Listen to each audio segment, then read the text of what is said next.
And welcome into the Four Verticals podcast episode. Let me fix my chair here. It's stuck into the table. That's okay. Oh wow, it's turned to the show there. But yeah, welcome into the episode here. Episode 147, I believe. Yes, 147 here for this. Well, as this is coming out Tuesday evening, we are recording this on Monday night.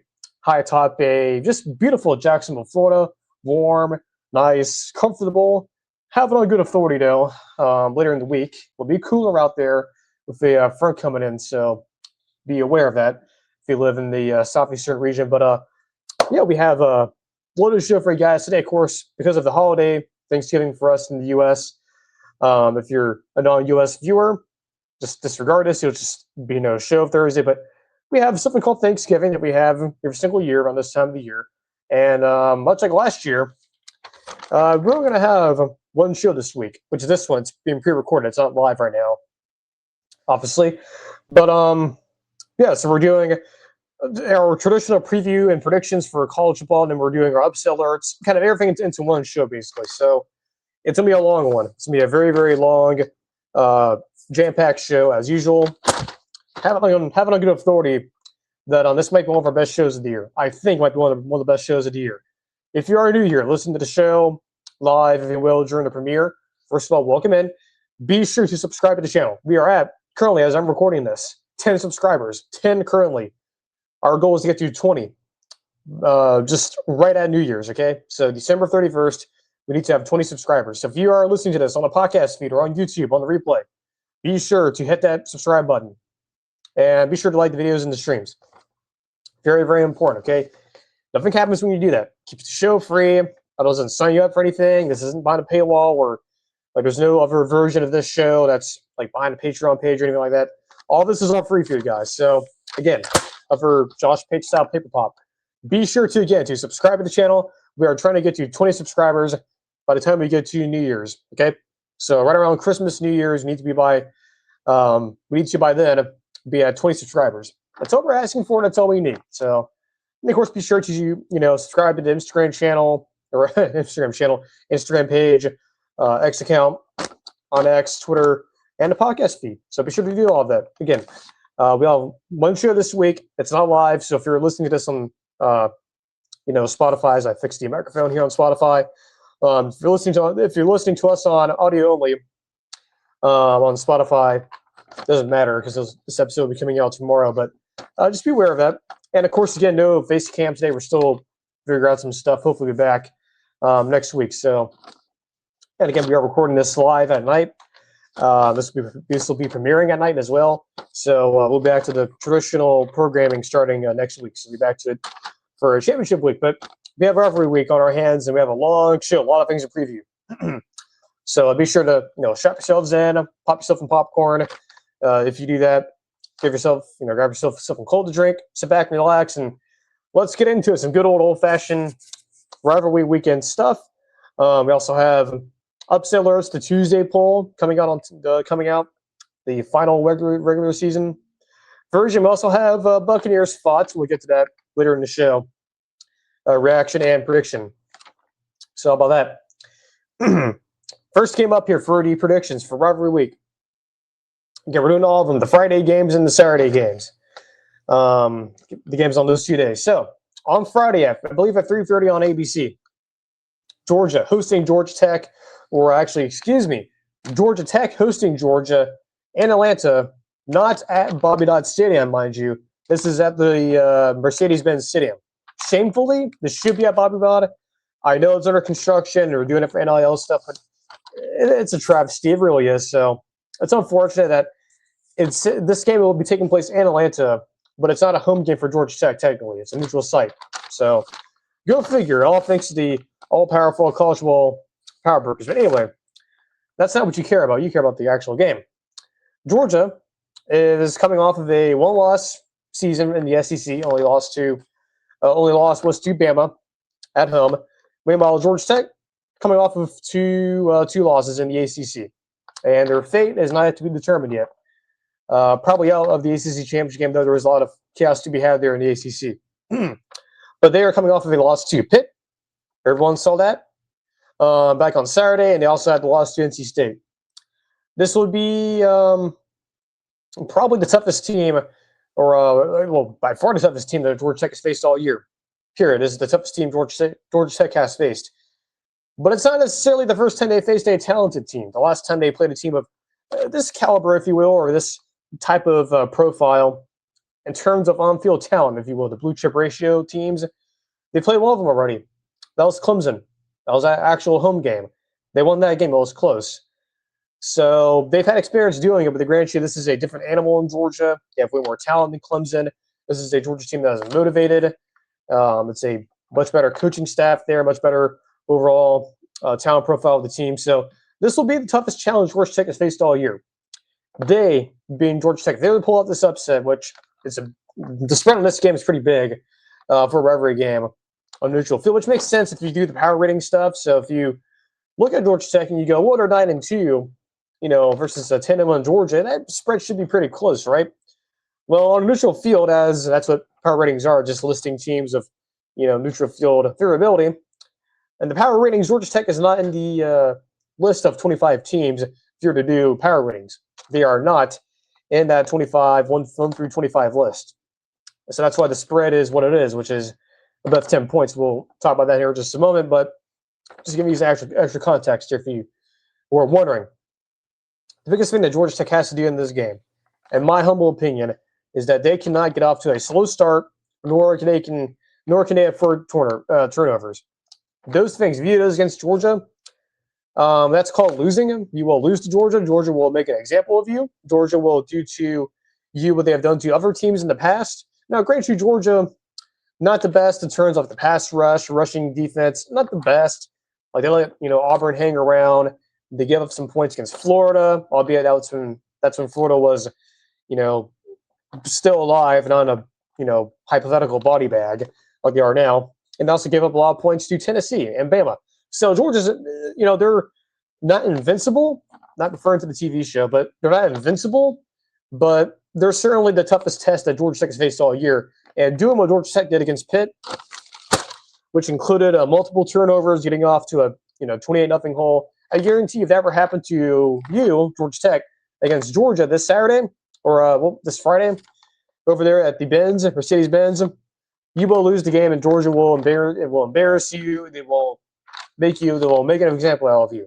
So if you're Georgia Tech, I would highly recommend, for your sake, to start off fast. Don't get down in a major hole early, and don't let Haynes King turn the ball over, because Haynes King, up until very recently, even going back to last year, very good of not turning the football over. Did so at Texas A&M, which was his frailty. Was decent last year, and then up until a couple weeks ago, starting with the NC State game where things started to unravel with him. So kind of let those two things happen. Even with Georgia with question marks under defense, especially on the D line, they can still take advantage of Georgia Tech's offense being what it is. Meanwhile, Georgia, their offense under Mike Bobo, the much maligned Mike Bobo, as I put the paper down, pretty good. The best offense that Georgia Tech will have faced all year, period. I mean, this is the best team they faced all year. And I think Georgia offensively can really expose this Georgia Tech defense that got exposed against NC State and also got exposed against Pitt. Georgia can do those things that those teams did to Georgia Tech to a higher degree. And that's what you get from teams like this, that profile and the higher level blue chip ratios. Like, this is what you're going to get, right? But this is why, teams like Georgia Tech, who are not necessarily in the blue chip ratio, do not typically do well this far in November, which is why you've seen them starting to lose games, because, they've not been in this position before. But also in terms of teams not in the blue chip ratio list of what that is, if you don't know. Of course, that was created by Bud Elliott of Cover 3 and 247. Just that amount of 4- and 5-star players they have on your team, just counting those only. So that's what Georgia Tech's going against here. This is the best talent roster they're going against, the best and also the best coaching staff they're going against. And I think it's going to be very hard for me to really see them just dominate Georgia in a sense that Georgia hasn't been dominated before this year. I don't see that happening. If this game is close and Georgia Tech were to pull this off, or even cover the spread as big as it is, they have to do some things they were doing kind of before the last few weeks. Again, particularly the NC State game, the Boston College game, which they won barely, and against Pitt. They cannot get off to a slow start, and they can't turn the football over. To do all that, they have to get off turnovers, cut off the slow start. I think Georgia Tech can compete with Georgia. I think there is a neighborhood, or at least there is a world to where Georgia Tech can, I guess try to challenge Georgia. But again, it's going to be very tough. It is going to be one of the tallest tasks that anyone can, look at. And I mean, people can also say too, they did last year, and they were so close against Georgia. And that is true, to a certain extent. That is true. But in the words of Mike Leach, that was just that. That was last year. And I guarantee you, those folks at Georgia over there in Athens, they understand that. They remember what happened last year and how close they were to losing that game. But I also know that those folks in Atlanta, they also understand they had an opportunity to get away from them. And I also understand that last week, what it can do to a team when you lose a game like that to Pitt, a game that you thought you were going to win. Now, of course, us in the college football industry, we were very much so afraid of this game, especially after what Pat Narduzzi said before the Notre Dame game, that game didn't matter, and the Pitt game, the Pitt versus Georgia Tech game is more important, which it turned out to be. Man of his word, as he is. But what last week can do to a team, it can motivate them. It can sort of let you look at yourself and go, look, we are not as bad as we were last week, okay? So package it up, get that momentum. Again, it's kind of a quasi-home game. It's a neutral site game, but, get your home crowd involved.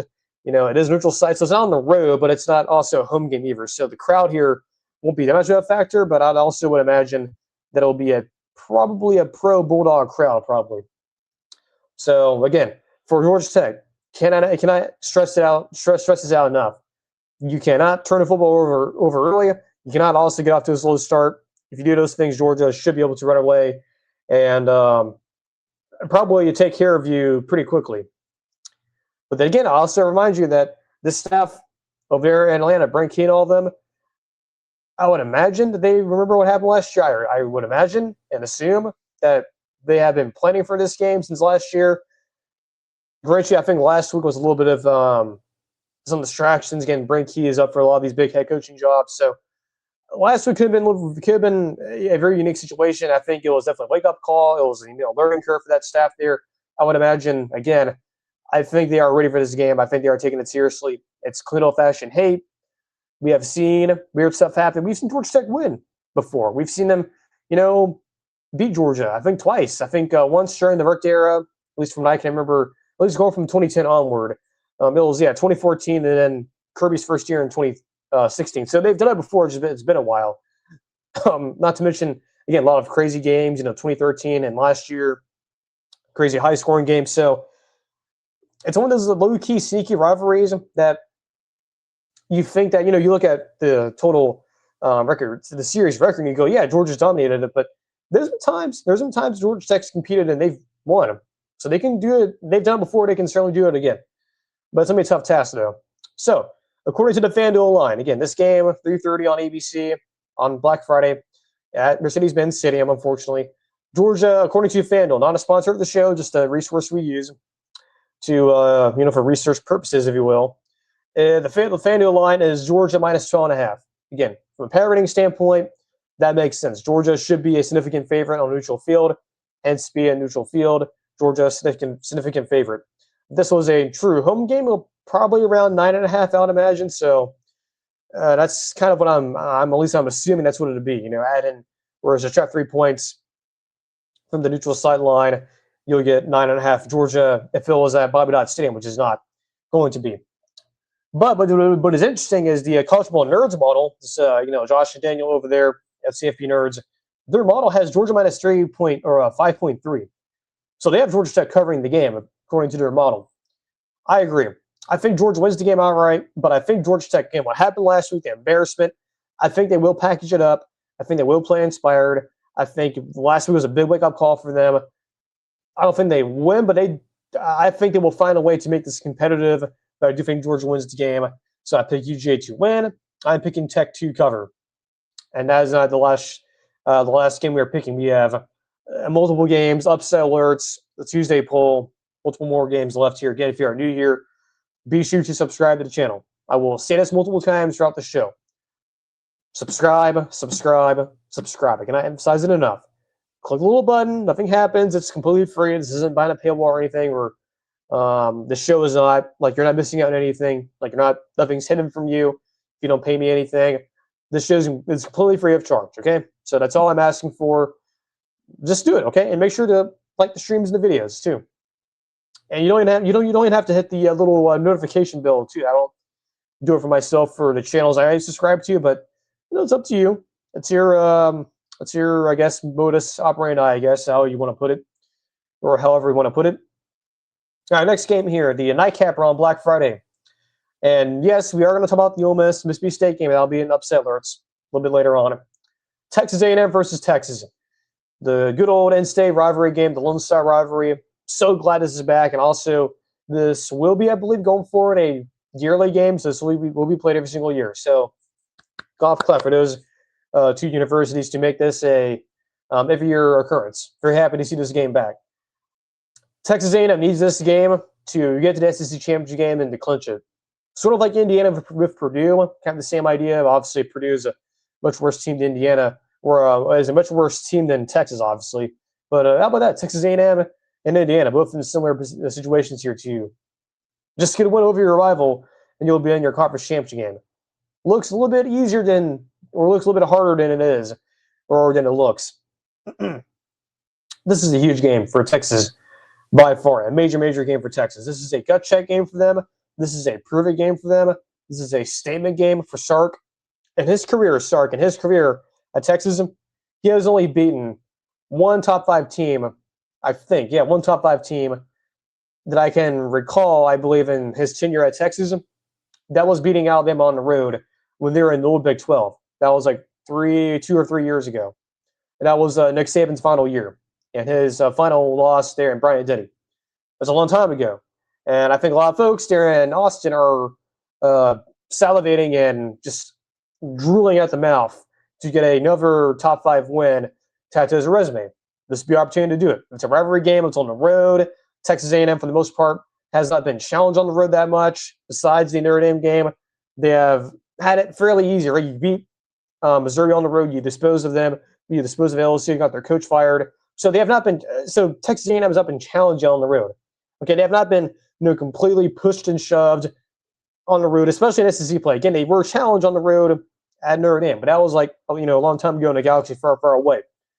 This is the first time I believe that they will be challenged on the road in conference play. I feel pretty good about it, even before revealing my pick here. I feel really good that Texas A&M, for the first time in conference play, at least on the road, will be challenged. Now, the last time you saw them, at least most of you, I'd imagine most of you didn't watch the Stanford game, which, you probably didn't have. You don't have to. It was a blowout.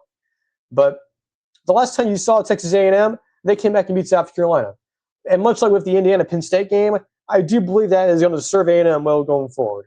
It was a sort of gut check reality game, even though you didn't lose the game, even though it feels like you're going to. It's a win, but it feels like a loss. And I guarantee you that locker room and that coaching staff there at Bryan College Station, they were pissed off. I can guarantee that they were pissed off after that game. They won, but I guarantee you it wasn't a very happy celebration. It was I can almost tell you, it was probably a very somber locker room after the game. And that's going to bode well for them. Bode well for them going forward. But, the real question is, will it, necessarily bode well for them in this game against Texas on the road in a rivalry game? That's, again, Texas will love anything to prevent A&M from going to the conference championship game and to give them the first loss and to give Sark a pretty substantial win for them, for that program and for himself. Again, they have not been a top 5 team in a number of years, let alone at home. They haven't done it yet. I think the key to this game for me is going to be can this Texas defense get to Marcel Reed? That's the key to this game. It's not Arch Manning. It's not this offense. I think they can I actually believe for Arch Manning and them, they can get their numbers on A&M because A&M is vulnerable, okay, especially in the back end. Now Missouri didn't test him, LSU didn't really test him. South Carolina did test him. Notre Dame did test him, and those are the two games that were close for A&M. One was on the road game, one of them was a couple weeks ago. So this A&M defense can be had on, it can be tested, and they are vulnerable in the passing defense. And Texas, in the last couple of weeks, has really started to find themselves against Vanderbilt, against Arkansas. Yes, I know those teams aren't necessarily the same profile or talent profile as maybe an A&M or maybe some of these other teams like Auburn that A&M has faced, or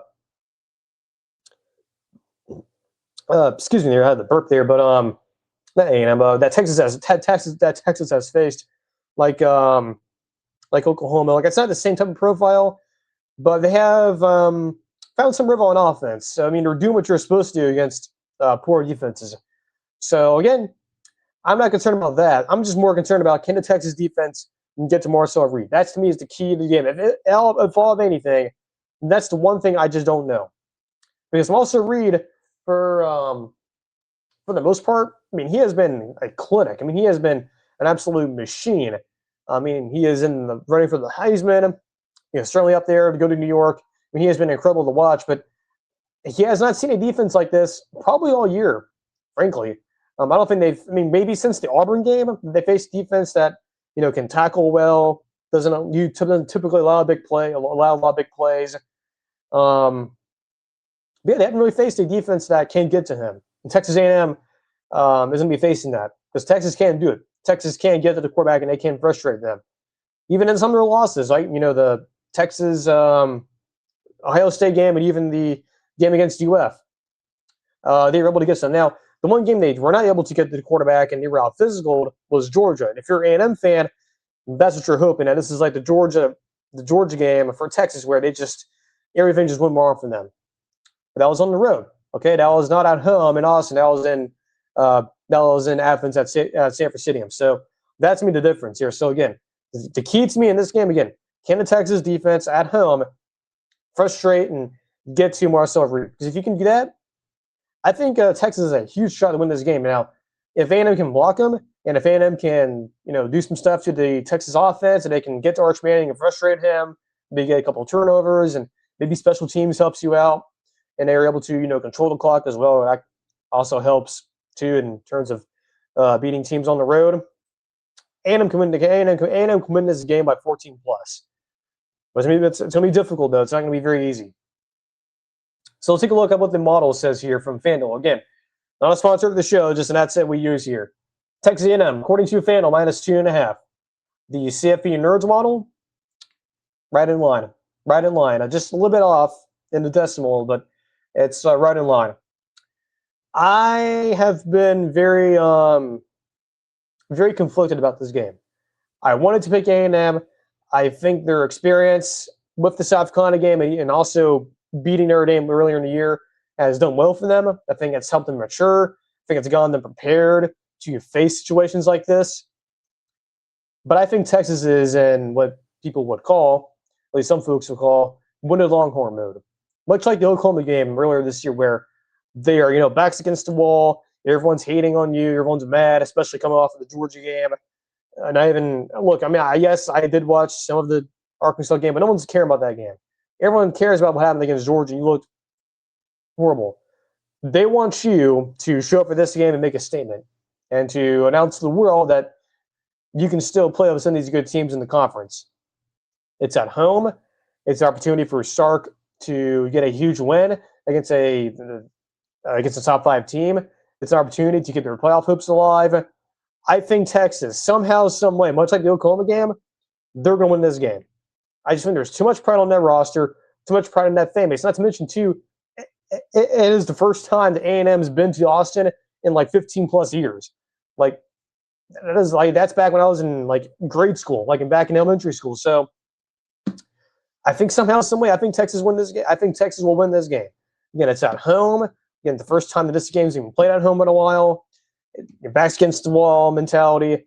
I think Texas A&M. I think this Texas defense will be the difference in this game. I think they will win the game outright. I have no feeling on the line. I just know that I feel very good about Texas to win this game. I think it's A&M, but it is hard. I mean, like they say, November is a long month, and this week is going to feel long for a lot of those players and that staff there in College Station. And I think Friday night could be a long night for them. So I think they will lose the game. I think A&M will lose. I think Texas will win the game outright somehow, some way. I think they'll do it, and they will finish 9-3, and probably in the playoff too. So how about that? That's it for the Friday games. Again, we're not done yet. We will still have several Saturday games. We have actually a whole lot of just a smorgasbord of Saturday games to cover. We have the Tuesday poll. We have upset alerts. And we have some Bucs stuff to go over as well. So the show's not done yet at all. But again, please again be sure to subscribe. Again, our goal when we get to January when we get to January 1st, December 31st, 20 subscribers. That's all we're asking for. So if you have a friend who likes college football, if you have buddies or whatnot who love college football, tell them to subscribe to us. Again, we do college football here. That's the only sport we really talk about. We talk about some NFL stuff for the Buccaneers, but that's like towards the end of the show usually. Yeah, we talk college football here. So if you want to have someone that likes college football and likes to have a lot of different shows to listen to, bring them over here. We would love to have you. Again, we are asking this politely. It is the season. It is the holiday season to help us out in our second year of doing this show. Now our channel's been around for a little bit, but second year of doing this show, we're asking you 20 subscribers. That's all we're asking for before the end of the year and before New Year's Day. That's all we're asking for. If you can get that, we'll be happy here. So be sure to do that. And be sure to like the streams and the videos and follow us on the socials and on the podcast feed as well. Saturday, Rivalry Saturday, nothing like it. But as they say, and this feels like to me, as we're kind of deep in the show here, I guess we'll bring this up. As I was just talking about it, knowing this is our final weekend of regular season college ball, it is sort of like the final week of high school in a sense. Now, for me, when I graduated, it was during 2020, so our final week was on.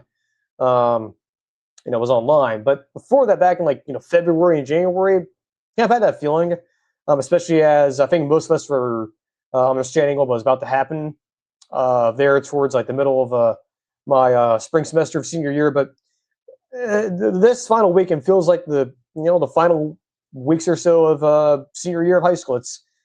You're sad that it's over, but you're glad it happened. That's what every weekend feels like for college football.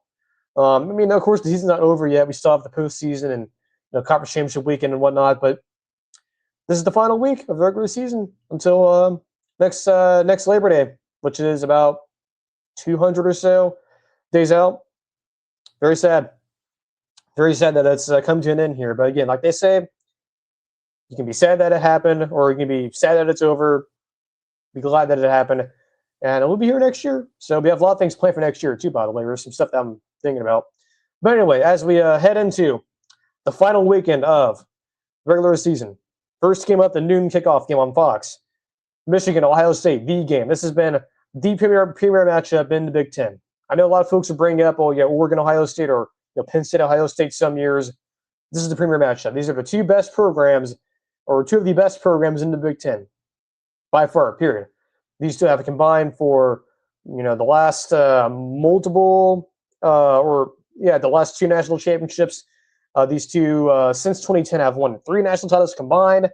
I don't think any other rivalry can say that about, two teams winning a national title, maybe Florida State, Florida back, the 2010s, and then Auburn and Alabama and Iron Bowl. But recently, this is the premier rivalry in all of college football. I know a lot of folks in the Southeast will disagree with that, but I think it just is what it is. In terms of regionality, in terms of both the players and the fans, this is the best rivalry I think in college football, and it's going to show up. I think for it's going to show up again. This game is in Ann Arbor. It's a big noon kickoff. Ohio State has not won this game this decade. Now they didn't play in 2020, so this will be their first opportunity to, if they win, this will be the first time this decade that they will have done it. The last time they won it was back during Ryan Day's first year, and that was with Justin Fields at quarterback, and that was, I believe, Chase Young on the defense dominating. So that's how long ago it's been. And of course, Michigan, the new regime there now, and of course Ryan Day and them coming off the national championship game. But they lost to you last year. They haven't beaten you again in about 5 or 6 years. So this is a big deal for them. Big deal for Ryan Day. It's a big. I know it sounds cliche to say this, but this really is a prove a game for a lot of people on Ryan Day.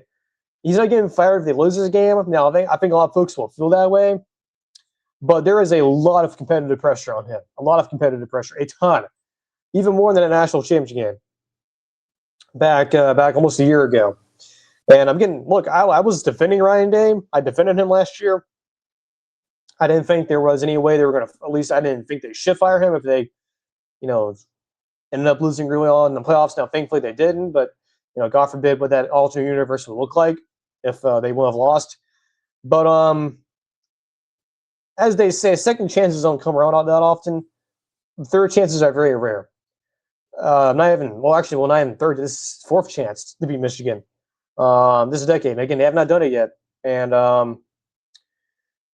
this is the best team I think they've had there in Columbus, even including last year. I mean, they are so much more talented than Michigan. They have the better quarterback. They have the best receiving group. I think both Cardell Tate and Jeremiah Smith should be back, so they should be ready to go, fully healthy. Michigan should be fully healthy. Both of these programs are operating at peak efficiency for the most part. Both of these programs have the best, the best rosters in the country. Well, the two best rosters in the Big Ten, at least two of the best. At least, kind of, I guess. I guess Oregon would be up there too, but obviously, like I said, this is the best. It's the premier rivalry in the Big Ten, but again, this is the best roster that Ryan Day has had so far. So for them to, win this game, it seems pretty simple if you really look at it from a 50,000-foot perspective. But if you really go deep into it, it is very difficult because Michigan, at least if they're the winner brand of football, has been a total it's sort of like the whole Bama thing with Kirby. This is the Big Ten version of that. It's just like when Ohio State sees Michigan, it's almost like the plague or something. It's like, whoa, you play against them, it's almost like it infects you, like a virus or something. And that brand of football does something to them psychologically. I don't know what it is. I don't know what they have not been doing up there to get prepared for it, but it makes you wonder, can they do it now? Thankfully for Ohio State, as we do the old paper pop here, tribute to Josh Pate.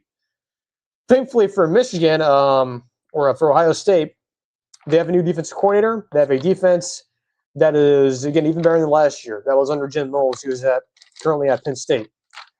They have a man by the name of Matt Patricia, who's famous for being a Bill Belichick disciple.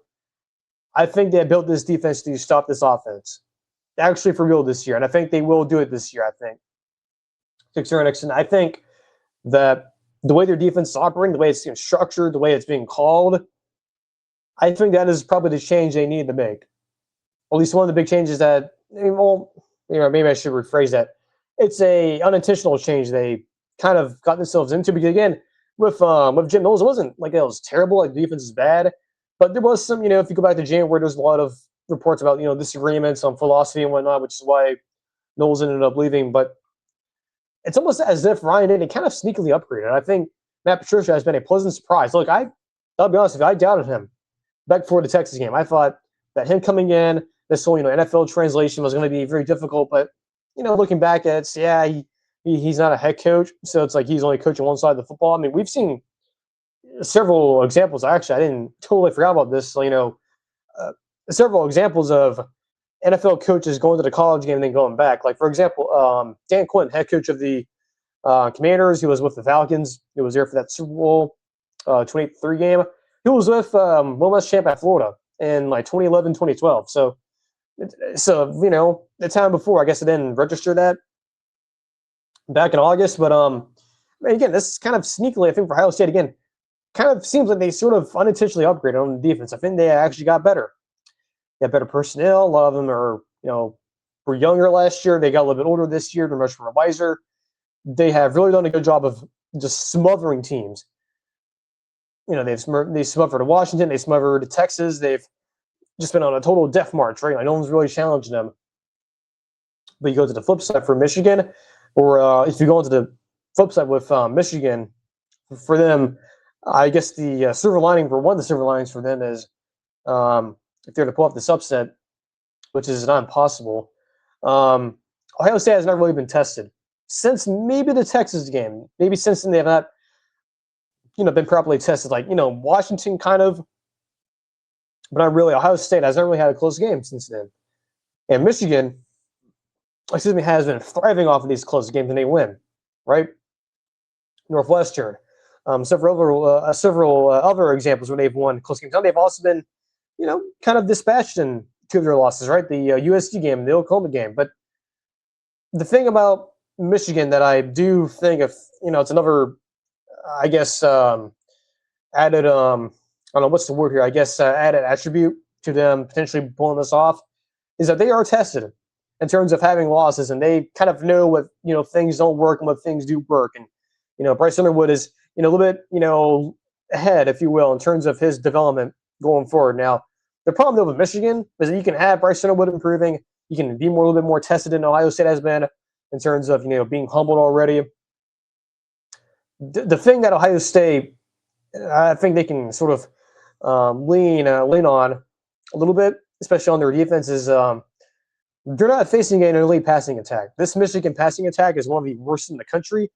It's I believe, one of the worst in the Big Ten.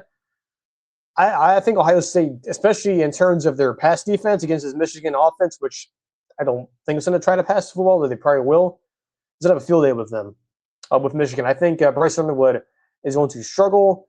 Potentially, I think they will do some things defensively that he hasn't seen before. And I also think that the Ohio State offense should be able to flex their muscles here as well. Again, with Carnell Tate, Jeremiah Smith, of Julian Sam playing as well as he is, they should be able to carve this defense up for Michigan.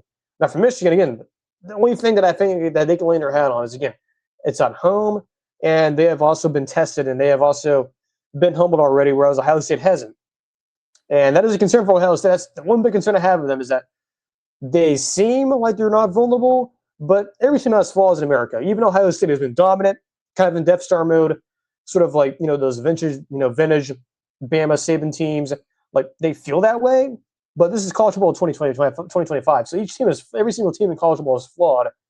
It's just some teams have not been exposed properly, and Ohio State has not been exposed properly in terms of their flaws being exposed in the loss, to where they are learning from it.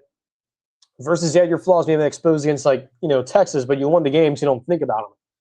Michigan can certainly do it, and I think the only thing Michigan has hanging on them is that, again, it's at home. It's clearly the best home environment, or the best road environment that Ohio State's been to. It's a team that, if their offense can get some movement on that Ohio State defensive line again, which is very, very good, they can find a way to do what they've done in the past and just run the clock out, dominate, run game, special teams. That's sort of Michigan's recipe, right? It's run the clock out, field position, ground game, special teams. That's how they're going to beat Ohio State for to pull this off. But for Ohio State, they have the best defense in the country. They have an offense that I trust way more than I kind of trust at times last year than what Michigan can offer. I think Michigan, especially with their passing offense, especially if the game gets a little bit, if Ohio State builds like a 20 or like a 17-0 lead, I think Michigan throwing the football is it's a total no bueno situation. So if I'm Michigan, if I'm going to win this game, I think the points here, I think it's like 21, 24-ish points, I think. For Michigan to win this game, I think Ohio State, like 27 would be good, 30 would be probably good, really, really good. I think 24, 27 for Ohio State. That's what you're looking for to win. But again, if Ohio State, they lose this game, it's not a death sentence in terms of your postseason goals, but in terms of your sanity, in terms of the way your program is being looked at, in terms of how people view Ryan Day even, it's going to get toxic again. Now, maybe not to the same levels as last year, because you add in the Oregon loss, which is this was your second loss in the regular season. So you're undefeated right now. So if you lose this game, it's only one loss in terms of on paper. But if you actually look at the game you lost, it's to Michigan, it's your hated rival. And I think a lot of folks up there, I have no doubt that Ryan Day understands it. I think they understand the assignment, that they need to get some sort of they need to do something to at least cool the temperature down in terms of the Michigan the whole Michigan problem. So I think that is clear as in they need to find a way to win this game. They need to find a way to not let this thing get to them mentally. They need to go in there like they have every single game this year, understand their weaknesses, and hopefully they have done that. Understand their weaknesses and their flaws, but don't let this thing get into a psychological war up there. Because if it gets to that point, and Michigan can again control the clock, run the football, special teams and whatnot. Michigan, if they also have the psychological impact added into this game or that component, Michigan will win this game. But I think this Ohio State team is built differently. I think I can trust your defense. I trust Matt Patricia. I trust this staff. I think they understand it. They understand the urgency here to actually get this done. Yes, it is on the road, but I think Ohio State's time this year. So let's look at the model here. CFP Nerds and FanDuel number. The FanDuel number is Ohio State minus 9.5. CFP Nerds has this Buckeyes a minus 21.5. So they have them covering the game pretty significantly here. I sort of agree. I think Ohio State wins the game, and I think they cover. I just don't think this Michigan team, with a lot of newness they have, and again, the only thing they have going for them is, again, it's at home. They have sort of the psychological advantage, and they have the advantage of knowing what their flaws are after losses being humbled, whereas Ohio State hasn't been tested yet, and they have not been humbled yet. But I think Ohio State's built differently. And look, we could be wrong, but I am picking Ohio State to win and cover. I know that is a risky proposition, a risky proposition to make. I'm sure a lot of folks in Columbus and other places, Xenia, Cleveland, aren't happy about that. Did I feel confident about Ohio State winning this game? I'm sure a lot of those folks up there did not feel comfortable about it, or did not feel nearly as good about it as me as I do. But I'm not a coach up there. I'm not a fan, so I can feel differently about it. So I'm picking Ohio State to win and cover that game, and I could totally look like an idiot, much like I did last year. I think I did do the same thing. I picked Ohio State to win and cover, and look like a total buffoon after the game on that Tuesday show. Big rivalry game here in the state of Tennessee. Tennessee Vanderbilt. This game, I believe, at 3:30 on ESPN, not ABC, which is shocking to me. I thought it would be, but it's not. This is the biggest game in this rivalry's history. Tennessee Vanderbilt. The last time that I believe Vanderbilt had 9 wins, or at least was getting close to 9 wins, or let alone a winning record in this game. We're coming into this game. You have to go back all the way to 2013. So that's like, the Derek Dooley, that era, there over there with I think that's like borderline Derek Dooley, Butch Jones era. So it's been a long time since Vanderbilt has had a winning record going into this game. I believe this is the first time ever that both teams are ranked. This is the biggest game in Vanderbilt history and school history by far. Because they cannot, I don't think they can afford to lose this game and have all of their postseason potential and aspirations in front of them. I think their resume is getting chewed up a little bit. I think the Vanderbilt, I think their win over Missouri, for example. I think now they're starting to lose Luster. The LSU wins, losing Luster. Their non-conference, their non-con schedule was kind of crappy, especially with Virginia Tech having coaching change. They almost lost to a zombie Auburn team. So Vanderbilt's resume, yes, they look 9-2, but the resume is really starting to fall apart. You can easily poke holes at it. Their 2 losses, well, look, there's no shame in losing to Bama on the road in Tuscaloosa. That's a revenge game.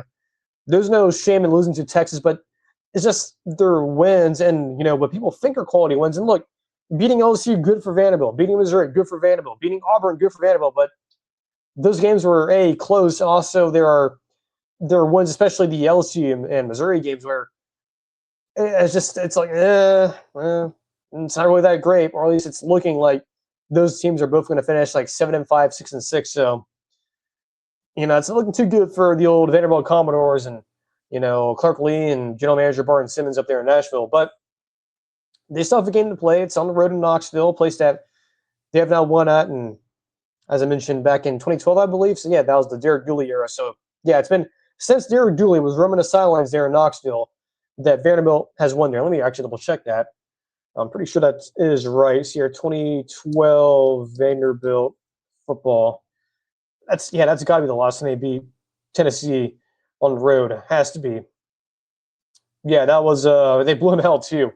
Actually, no, that was in Nashville. So did they win in 2013? They must have.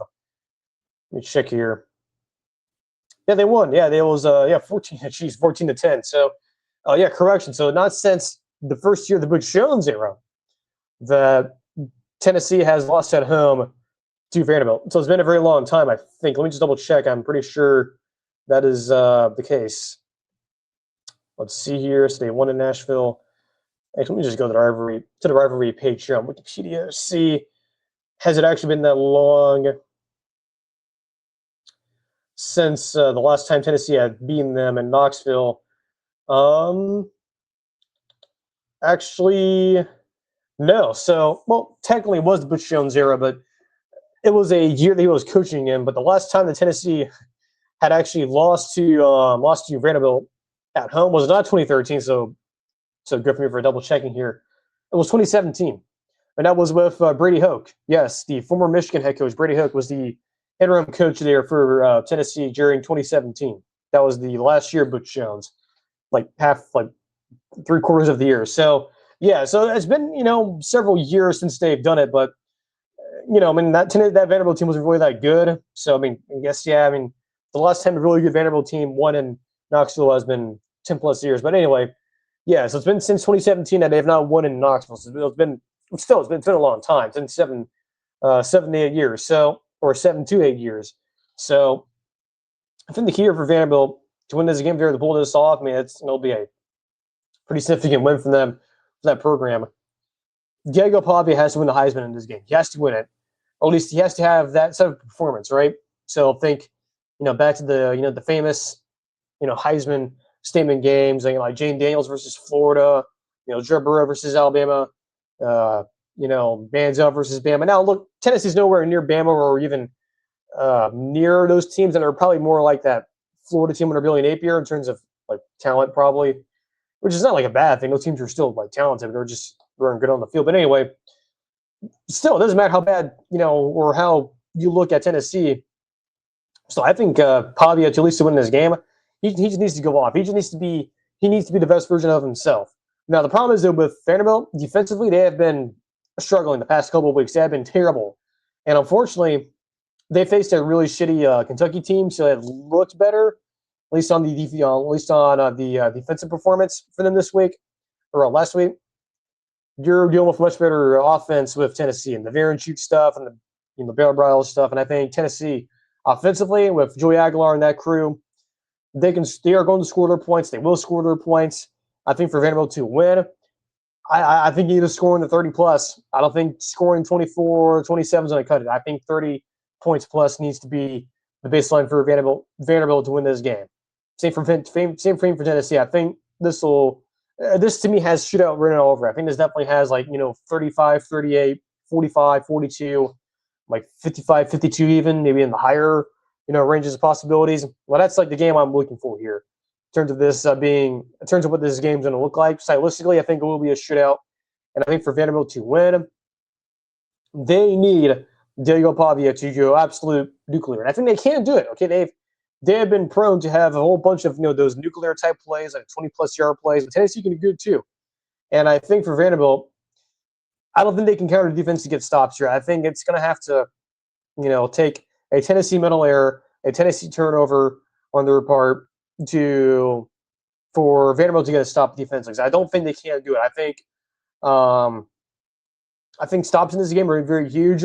I think seeing the punter in this game is going to be very rare. I think both of these teams are going to, probably go for it a lot on fourth down. So again, I'm expecting this game to be absolute insanity. I think again for Vanderbilt to pull this off there to win, again the first time in 8 years there in Knoxville, they need to have Pavia just go absolute berserk.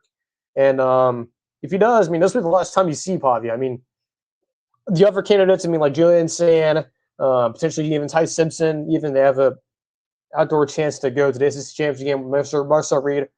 Those guys still have moments ahead of them. But for Vanderbilt, they go dark after this game. So this is their last chance for most of the public to see them and to get your last glimpse at Vanderbilt in the regular season and before the Heisman voting. So for Pavia's sake and that whole Heisman campaign, he needs to have a big game. He needs to have A lot of wild moments against a Tennessee defense that, yes, it is very forgiving, but I mean, it is on the road. It will be a hostile environment, so that is. I mean, look, it is the SEC bump, so that as long as that team has the SEC sticker on their helmet, gets an extra bump. So yeah, man, I think it's pretty simple here. I think this will be a fun game, high-scoring game. Again, I think stops here will be a premium. I think the punters, I doubt you'll see them as much. I think you'll see a whole lot of, going for it on fourth down, a lot of, huge chunk plays, explosive plays, nuclear plays. I think you'll see all of them. Tennessee can do it, but on the flip side, same with Vanderbilt. I don't think Tennessee can stop anything either. I think their defense is just as equally as bad. But the thing that Tennessee does have is that they have the more potential to get stops. They have the better athletes. So yeah, I expect this to be a very fun game. Probably this game in terms of if you like offense, this is your game. So I'll be very much so pay attention to this game on Saturday. So let's look at the model and the FanDuel number. FanDuel has this Tennessee minus 2.5. So kind of makes sense here. The CFP Nerds model actually has the wrong team, or they think the wrong team's favored. They have Vanderbilt minus 11.1. That seems kind of adding in the Pavia bump a little bit, kind of adding him in there a little bit, which it makes sense, right? Because Pavia is such an amazing player to watch. But okay, Vanderbilt minus 11.1, interesting there from the CFP Nerds model. I am going to go halfway here. I think Tennessee wins the game. I think in this case, I think they finish 9-3. Well, look, if that happens, golf clap for Josh Heupel and company. Again, like I said on the reaction show on Sunday, this team was not picked to do that. Was not picked to do that much in the spring and summer, especially after losing Nico. But if they can go 9-3, everything they went through during the spring and the summer, like that is great for Josh Heupel. That is a huge sign, and that is yet again another sign that he is the right guy for the job, contrary to popular belief for Tennessee fans. But as much as I say they're going to win the game, I think Vanderbilt's going to cover, I guess. So, yeah, I'll meet you halfway there.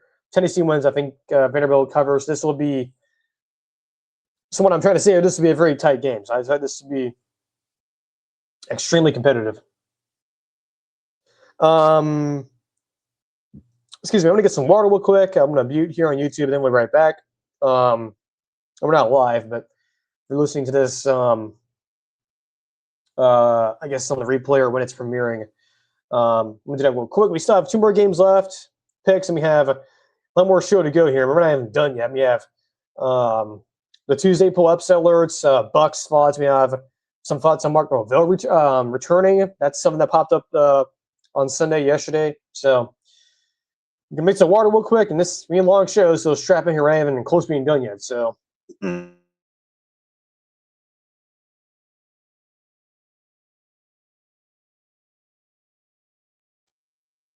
All right, let's keep on trucking along here. I guess we'll breeze through this game real quickly. I guess you can probably do that. South Carolina hosting Clemson, the old Palmetto State rivalry here. This will be, I believe, a night game on SEC Network. Very interesting. Hosting Clemson on the SEC Network. That's very rare to happen. I think it's only happened twice, I believe. The last time happened was the last time, actually.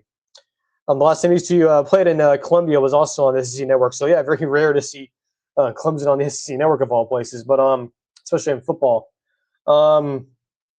This to me is a bit of a attitude game for South Carolina.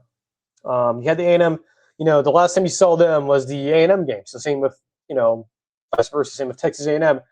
The last time you saw these two teams was in that game.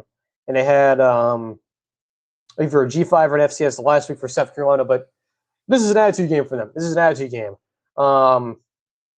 They need to, unless you guess they're not going to a bowl game, but to at least get the fans some hope here, to at least give your fan base, something to look forward to next year. Obviously, I don't think Shane Beamer's getting fired. At least I don't think he's going to. We'll see. I mean, this coaching carousel isn't so crazy, but they just need to get something for the fans to get hope, at least to be hopeful of. Doing so with beating Clemson and doing it at home. I mean, again, you're not going to a bowl game, but you can spoil Clemson having a strong finish of this season and beating them. So I think for that to happen, which is not impossible, by the way, you'll be surprised to see who the favorite is. But for South Carolina to pull this off against Clemson, it's a Lenora Sellers, just like I said about Vanderbilt, with them beating Tennessee if they were to do it. Diego Pavia. For Vanderbilt or for South Carolina, it's Sellers, and that the offense being able to score in a Clemson defense that has been pretty bad. I think they have let go. They have just really let go of the rope multiple times this year. They have not looked good in multiple games. They can be had on. I think their pass defense is pretty bad. So a South Carolina offense that, besides Nick Harbor, has no other receivers to rely on. Playing Clemson can really help you here. I mean, they can it's kind of what the doctor ordered here, and yeah, I think that's what the saying is. Yeah, it's kind of what the doctor ordered. So for Clemson or for South Carolina to pull this off, they just need to have a random good offensive game. They need to, do that, grab lead and hold on to it. They cannot, have a big lead and then let what happened. What happened against them? What happened to them against Texas A&M happen here? I mean, that would be just insane to think about. 2 games in a row against P4 opponents that you have a big lead go away like that. So hopefully you're South Carolina, if you're able to, get a lead, hold on to it, I guess. I think Clemson is the better team here. They are profiling as the better team, the better blue chip ratio talent. They have better coaching staff. They have a better head coach. They have Clemson's the only team with Clemson. So and this is something that I think a lot of folks have brought up over the past week or so, that Clemson, to me, and to other people, kind of feels or sort of resembles old college football. Yes, you can hate Dabo Swinney about his reluctance to use the transfer portal and this and that and NIL.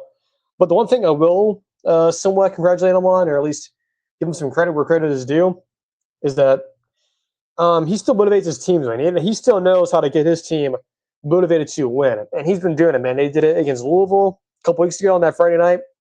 Well, that was impressive. That is not easy for teams today in college football to, excuse me, I was fixing my glasses here, to be able to do that and to be able to get your team motivated and off the mat for a game that a lot of folks would call, a meaningless regular season game, which it's not.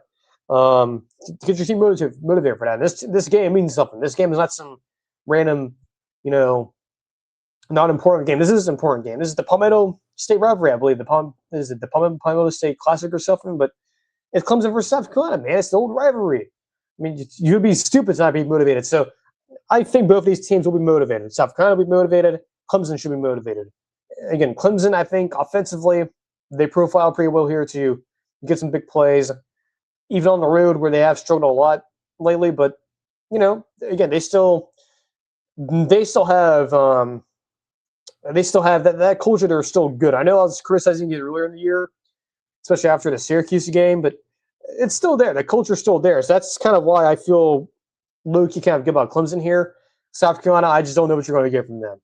I don't know if, or at least, it's not that I don't believe that they'll be motivated, because I think they will, but just the terms of production, I just don't know if you're going to get a consistent output offensively besides Norris Sellers. And I think Sellers himself can, get you 14, 21 points, but I think you're going to need, if Clemson or South Carolina were to pull this off, they're going to need to score 25, 27 points probably around that area of points. So,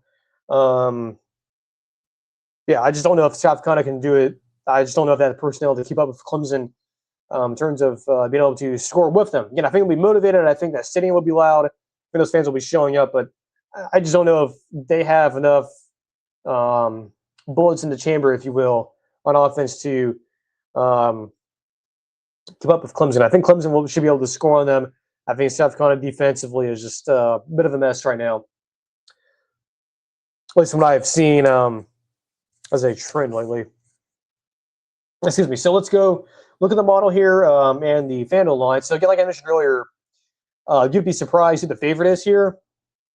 Take a guess. It's South Carolina, -2.5 at home. Interesting.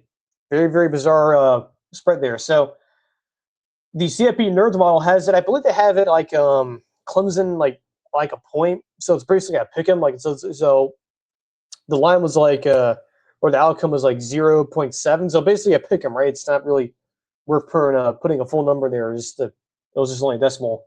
So because of that, I'm actually going to go the opposite direction of the FanDuel number. I'm going to pick South Carolina or Clemson to win. I think they cover.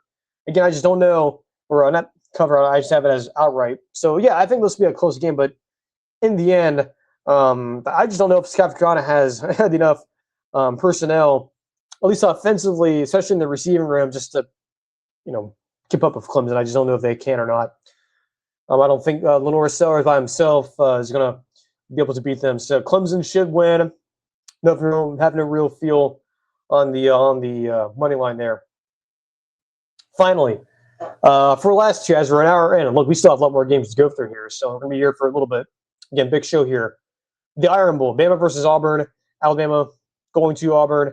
This will be a 7:30 game on ABC. First time, by the way, that Chris and Kirk are calling a game in Auburn. Now, they've done Auburn games before. I think the first time those two in that combination did one was actually back all the way in 2006. But that was on a Thursday night. That was against, ironically, the team we just talked about, South Carolina. That was back when Fowler was still doing game day, but he was doing Thursday night football. So it was him and Herbstreit actually did that Auburn South Carolina game. But the last time those two called an actual Auburn game proper, at least in the, I guess, modern era, was actually the Penn State Auburn when Auburn went up to State College against Penn State with Brian Harsin, his only full year there back in 2021. So it's been a couple of years since they've called an Auburn game, but they have, at least with Fowler, I don't think he's called a game at Auburn before. I could be wrong on that, but to my knowledge, I don't think he has. Now, Herbstreit hasn't been to Auburn. Think about this. He hasn't been to Jordan-Hare Stadium in 15 years. Like the last time a Herbstreit or Herbie did a game at Auburn was back all the way in 2010. That was the national title year. That was when Clemson came to town. That's when game day was there. That was not even ABC. That was on ESPN because that's back during the old TV deals. That's when ABC wasn't doing SEC games or home SEC games. They were doing. I mean, they could do like when the SEC went on the road, but not SEC home games. So that's how long ago that was, and that was way before he brought on Peter the dog, Peter his dog, and whatnot. So yeah, 15 years since Herbstreit has been to Jordan-Hare, which is wild to me. But hey, with the new ESPN ABC thing, it's they can do those games more often. So, and this is their first Iron Bowl too. So how about that? And it happens to be probably the most, or at least has the potential to be yet again another bizarro Iron Bowl game. I don't know what it is about Auburn hosting these games at Jordan-Hare Stadium, but especially the last two, Hugh Freeze's only home Iron Bowl and Brian Harsin's only home Iron Bowl.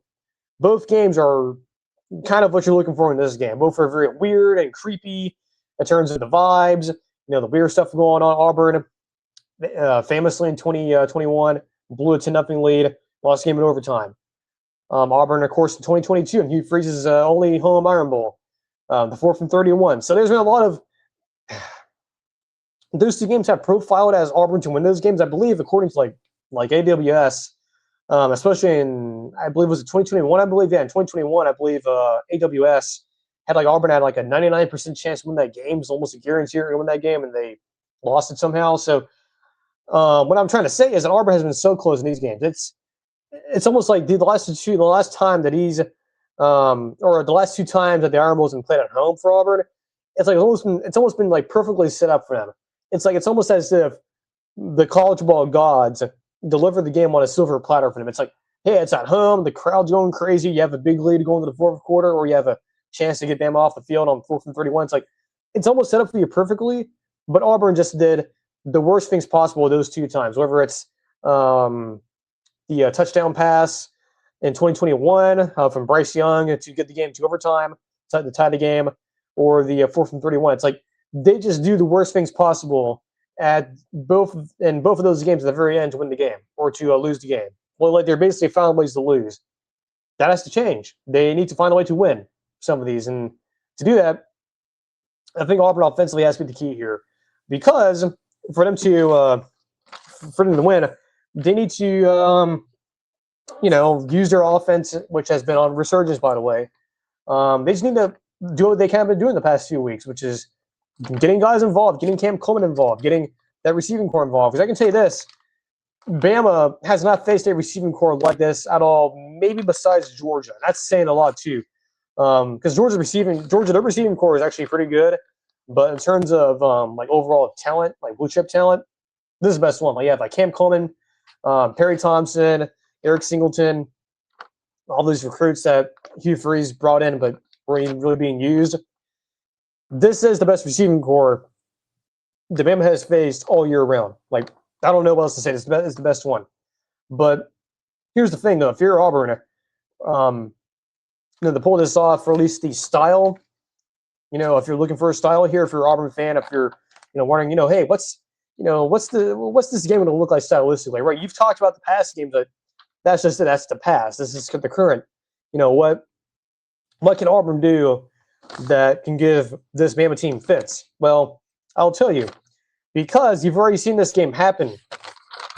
Paper pop here, Josh Pate style paper pop. You've already seen this game happen before, and ironically, it was the first game of the year for Bama. It was the Florida State game when they faced Tommy Castellanos and Gus was on that offense with Mike Norvell, and they did some interesting formations, and there's a lot of things that did stylistically that frustrated Bama.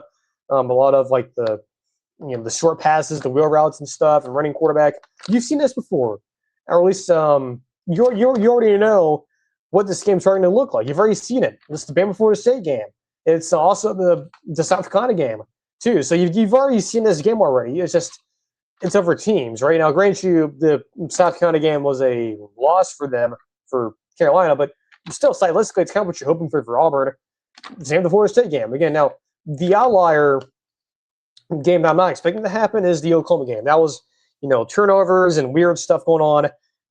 Yes, I get it. Jordan Hare Stadium has a lot of weird stuff going on, but that's like very flukish and that's stuff you can't predict. But in terms of stuff we can predict, stuff that we can look at in terms of analogs, the analog for this game is the Florida State Bama game and the South Carolina game for Bama. It's running quarterback, whoever's going to start here, which is going to be Ashton Daniels, but I'm assuming Deuce Knight, the freshman quarterback, who again looked like Lamar Jackson. Grant you, it was against Mercer, but it looked like everything of Lamar Jackson, Kyler Murray versus them. He's probably going to play, but the only difference with Auburn, the only thing that Auburn has that FSU doesn't have and South Carolina doesn't have, is they have a legit passing threat with those receivers. So that's the thing that Bama has to deal with. They have to deal with the best receiving core they've faced all year. Now, for Auburn, unfortunately, the thing that could really help Bama here is that their pass defense is really, really bad.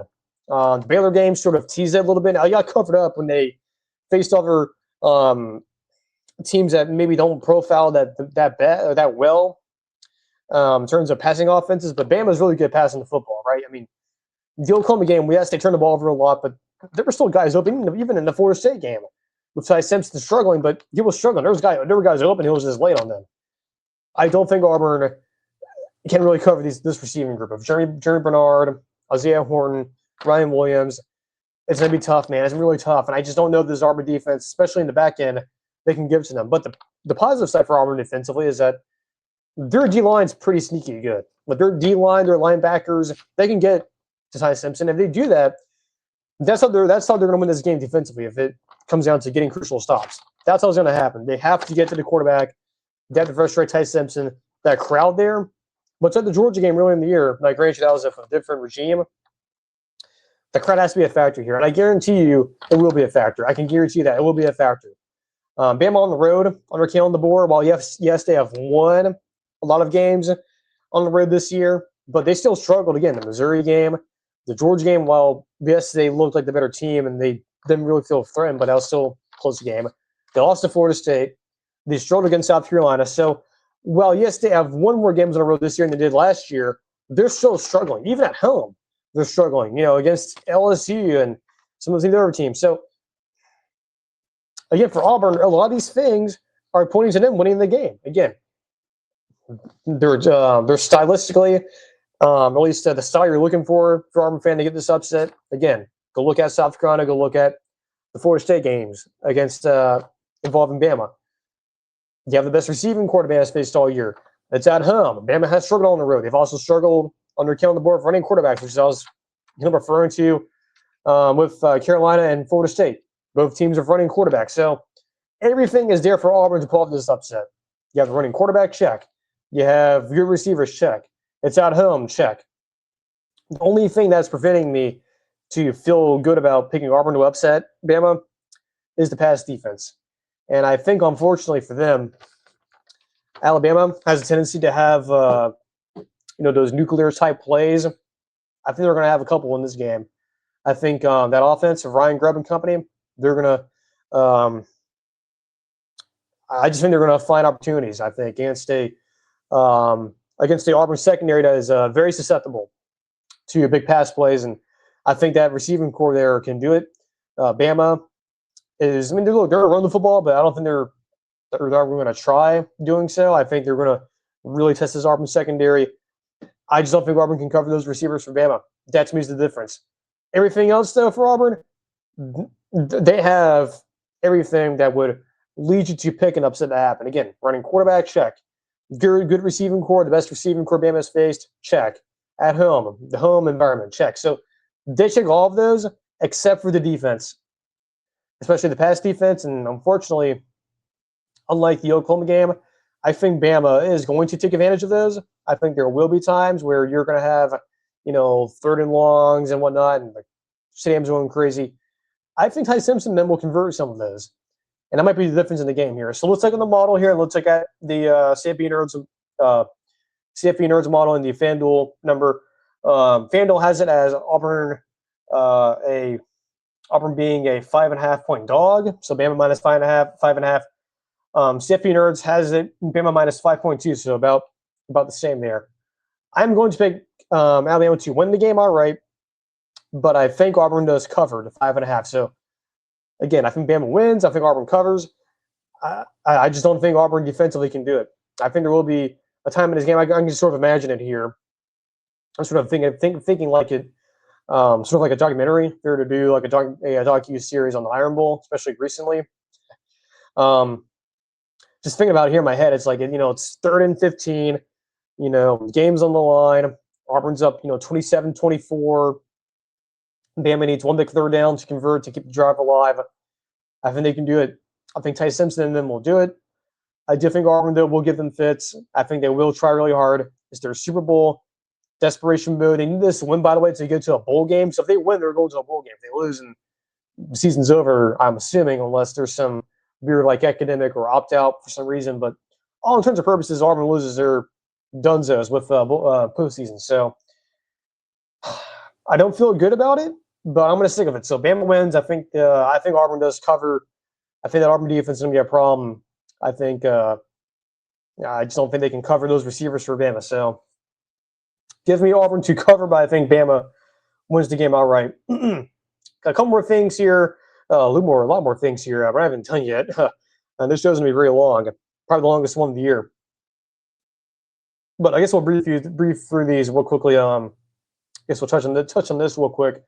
Mike Norvell, Florida State. So for the last few weeks here, or really the last month after the Stanford game, a lot of folks were assuming Norvell's done. He's not coming back. Well, he is coming back. They announced him. Mike Alford announced that he is back next year. And as expected, a lot of Florida State Nation is pissed off, and they should be. Look, I don't advocate for coaches getting fired. I don't do that. If you're new here, I really don't try. I try not to do that. I try not to, get into the whole clickbait stuff. But really and truly, this sucks for Florida State fans. This really does suck. I mean, Bud Elliott, of Cover 3 and 247, he also runs his own Florida State podcast and Nolecast. He's mentioned it in the past. Now it seemed like he was joking about it, but he was serious about it. That look, if they brought back Norvell, they were probably going to he was going to just quit the podcast. They were going to do it. With this announcement, he said it today on Cover 3. Look, he's not doing it. He's already told his sponsors, and they're shutting it down. So no more Nolecast. So if that doesn't tell you the mood of the Florida State program, I don't know what to tell you. I mean, they are pissed off right now.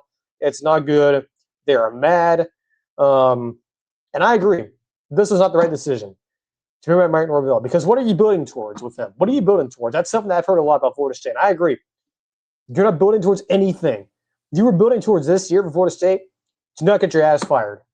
Well, I mean, you're going into the Florida game with your postseason chances on the line. So, I mean, like, regressing or regressing back towards the mean at Florida State is not going to cut it.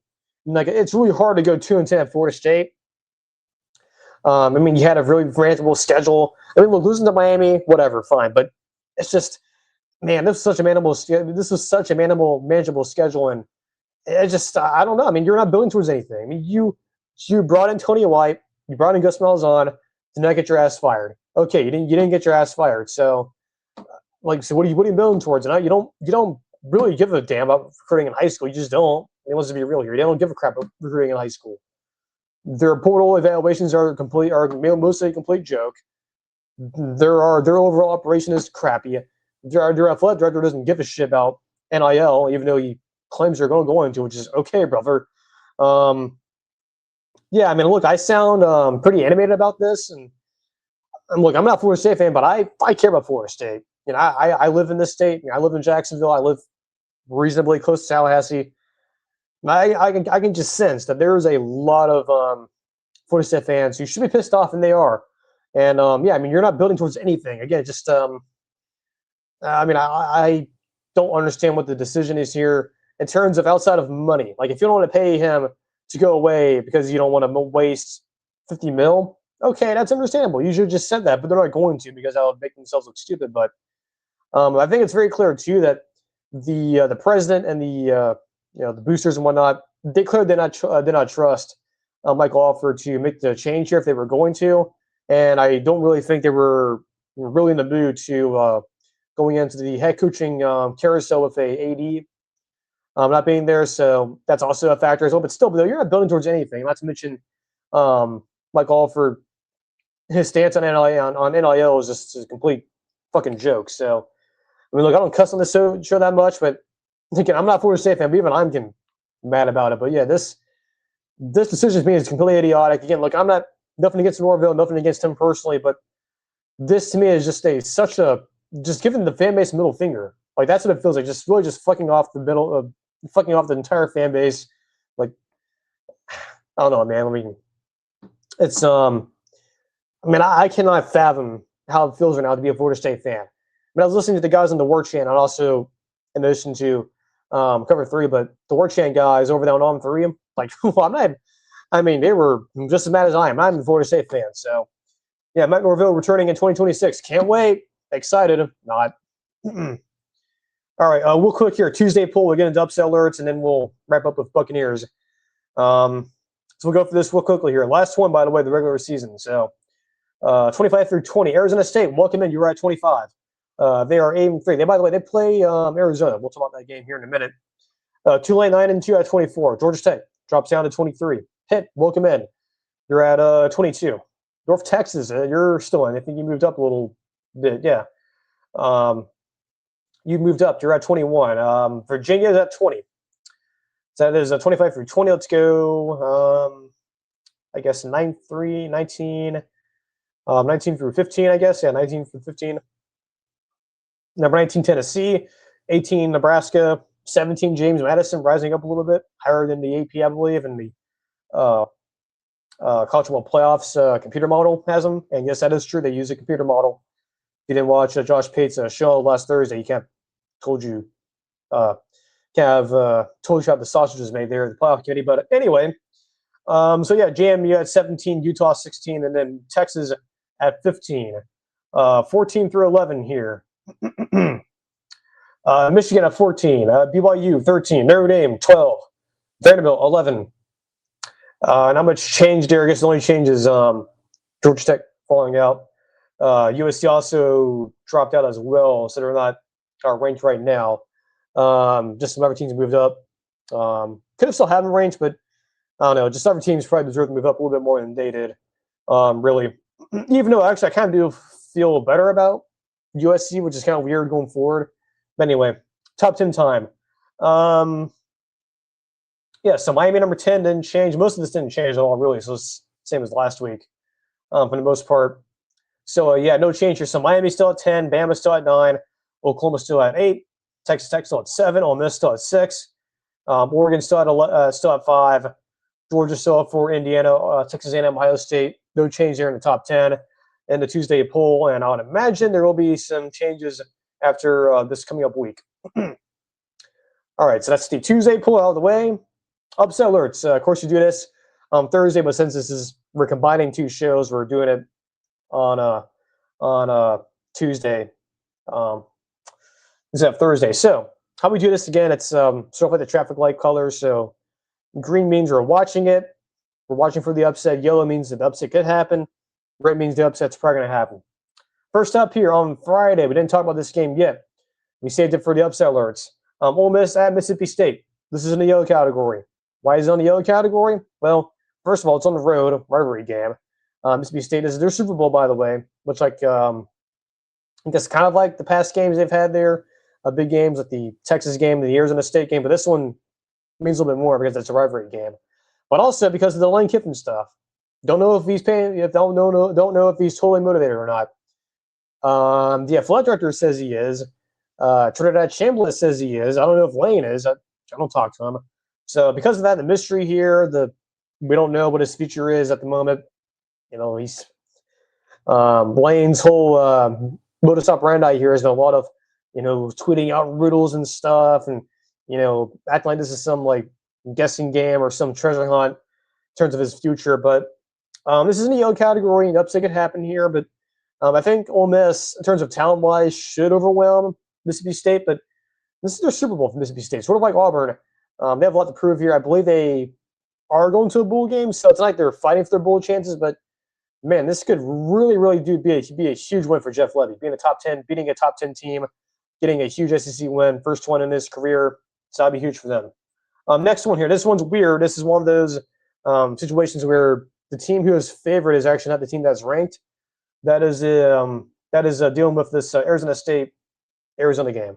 Arizona State is the ranked team, but Arizona is favored, despite not being ranked, which makes sense to me. This is a rivalry game. Arizona State has been very shaky as of late. Yes, they've only lost 3 games, but a lot of their wins have been very shaky too. So this one's in the red category. This could easily happen.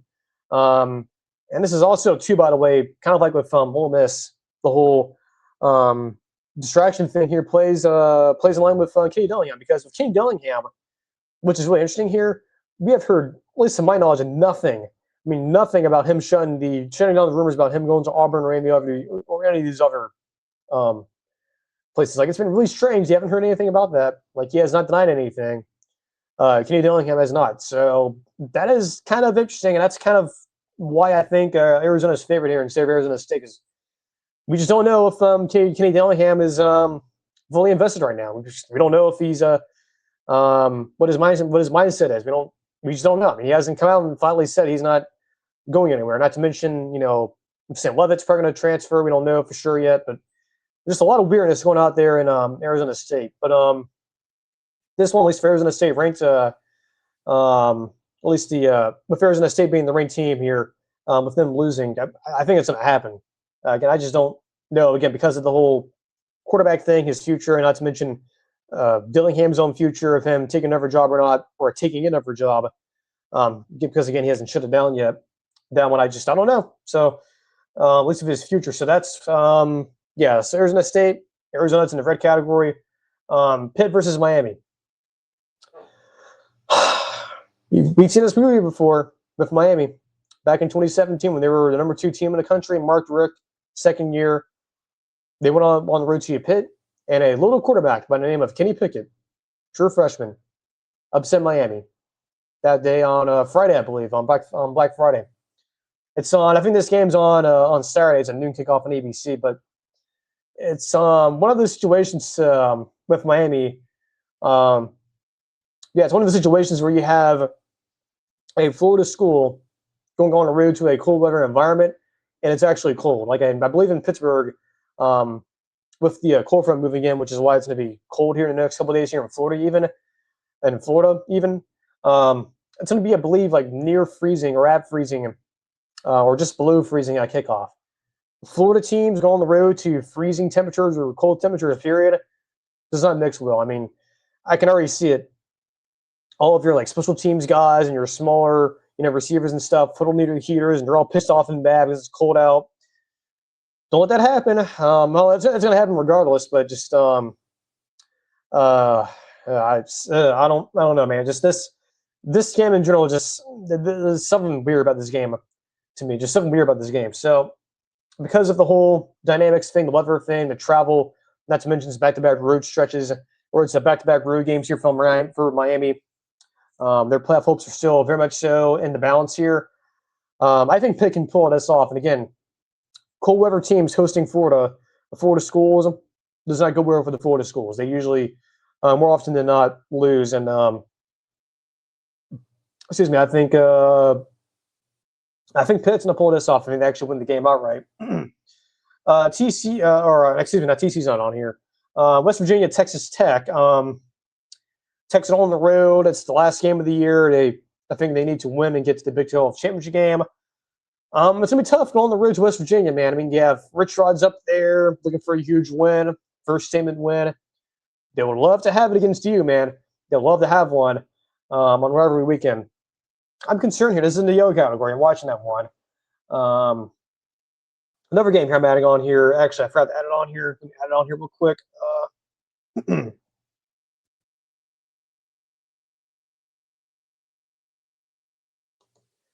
Actually, let me check here. Is this Indiana game on the road or is this at home? I believe it's on the road. Yeah, it's on the road. It's on Friday, so I've got that in. Okay. Okay, so yeah, we got this fixed up here. So this next one, what's not Indiana Purdue? I just forgot to add that in. Added into the upset alerts. But this next one, BYU UCF. BYU's on the road. BYU's on the road. Again, much like West Virginia, Texas Tech, BYU just needs to win, and they'll be in going to Dallas. But then again, it's on the road. Scott Frost, second tenure there, wants a big win. This will be an opportunity. You're going to Orlando. It's a weird kind of situation. It's in the green category because UCF probably they're one of the worst talent teams in the Big 12 and are one of the worst teams, period. So I'm not too concerned because I think BYU in terms of their physicality can handle UCF, but then again, we've seen weird stuff happen, and it's one of those situations where they need to win to get to the Big 12 championship game and get their playoff hopes alive. And much like West Virginia, UCF and Scott Frost will love nothing to pull off a huge upset there. So that one I'm watching. It's in the green category, but we'll be watching it as we hit midnight here as I'm recording this here on Tuesday morning. Purdue, Indiana, same thing here. Indiana needs to win in this game to assure that they're going to Indianapolis. But they're playing on the road at Purdue, and that's not going to be easy. I don't know what the spread is. I'm pretty sure it's Indiana by multiple scores, but if I've ever been in this game, I'll kind of pick Purdue to cover here. I don't think this is going to be this easy, 42-7 type win. I think Purdue is going to really challenge here and try to give Indiana a run for the money here.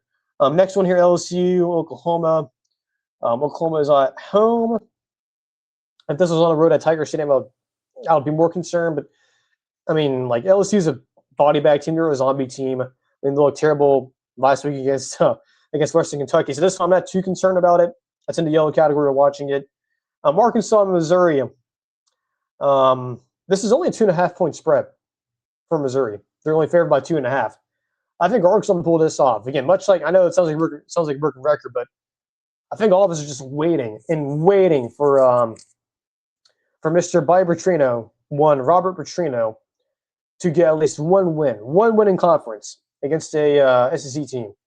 This is his last chance. I mean, if he's not coming back being the head coach, which seems very unlikely, and this is it for him. He'll probably won't be coming back to Fayetteville after this. This is it for him. But this is his last chance.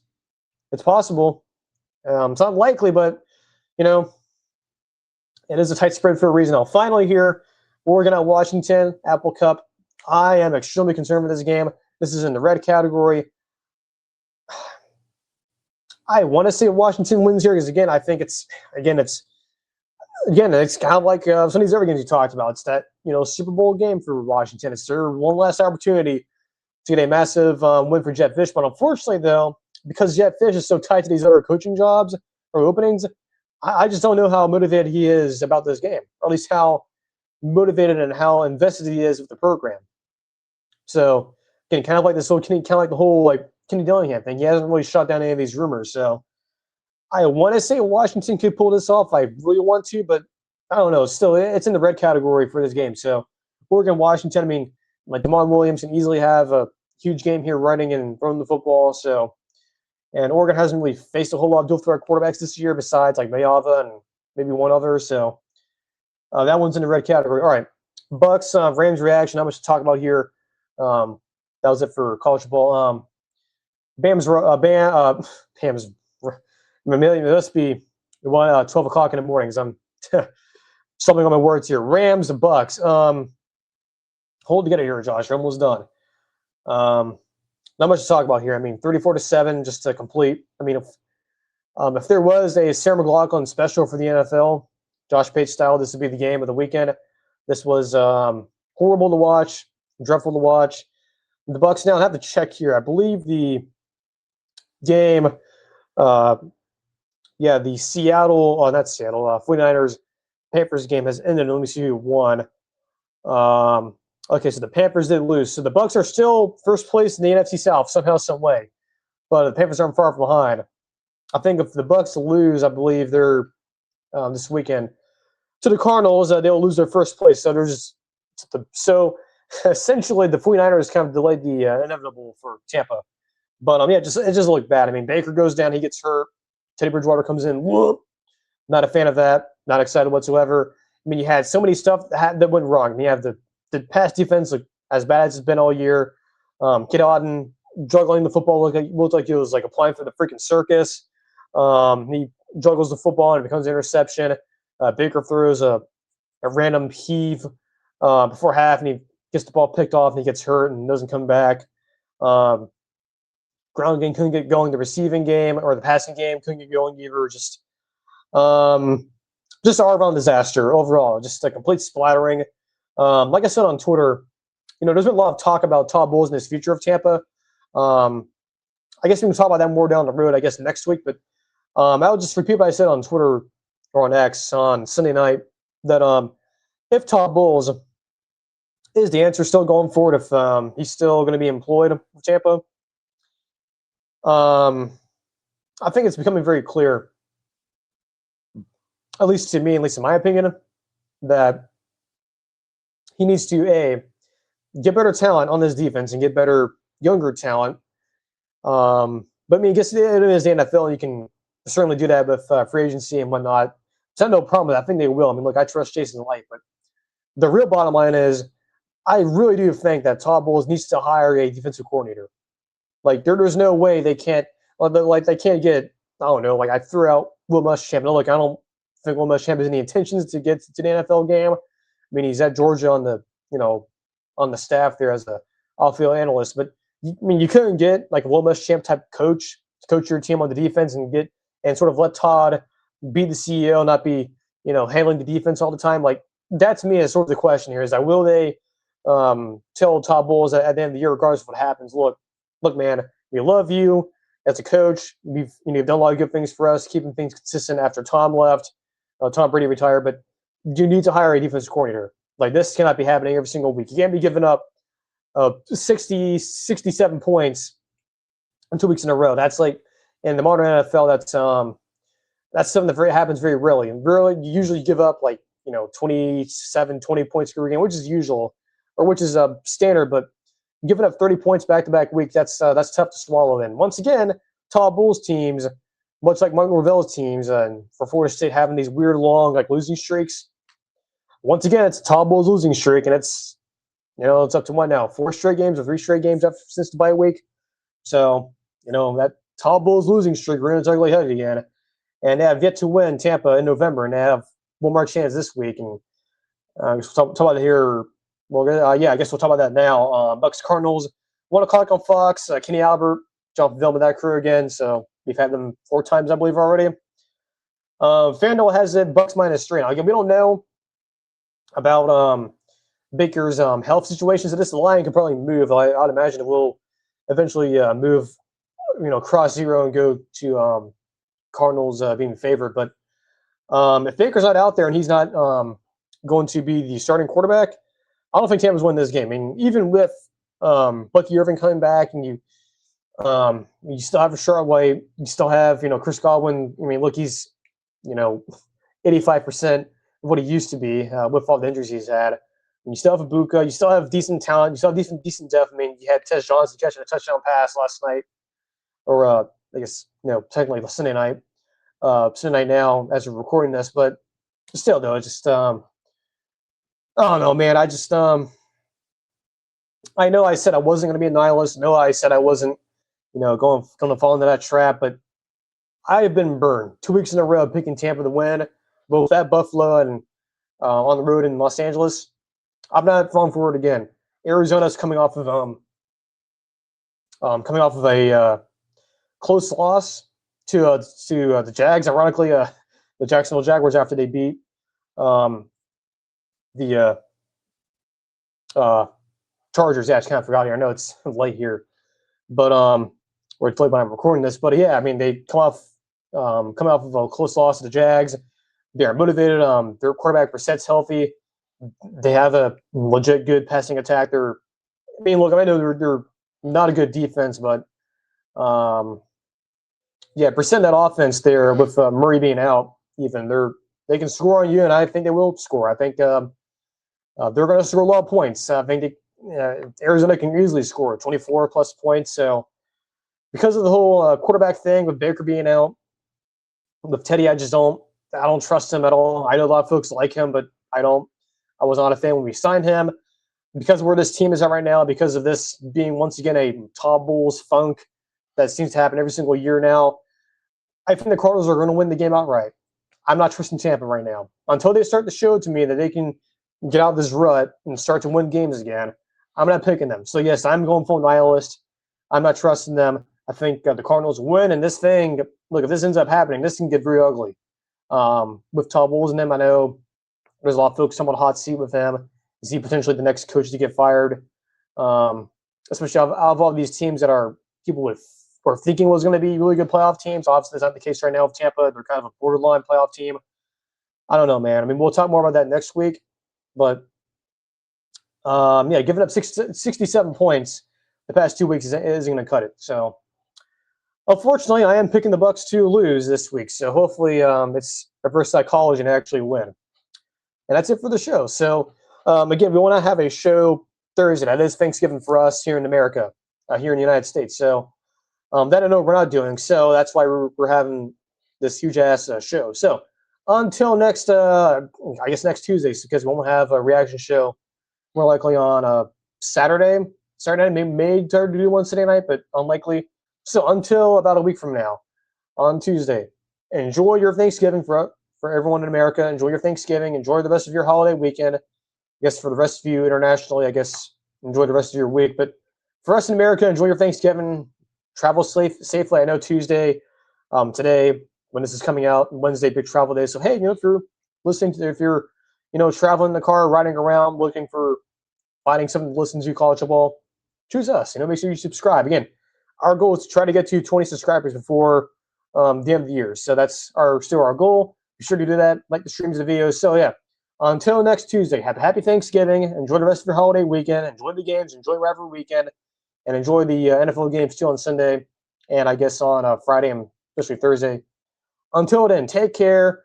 Have a happy Thanksgiving. And we'll see you on the next stream.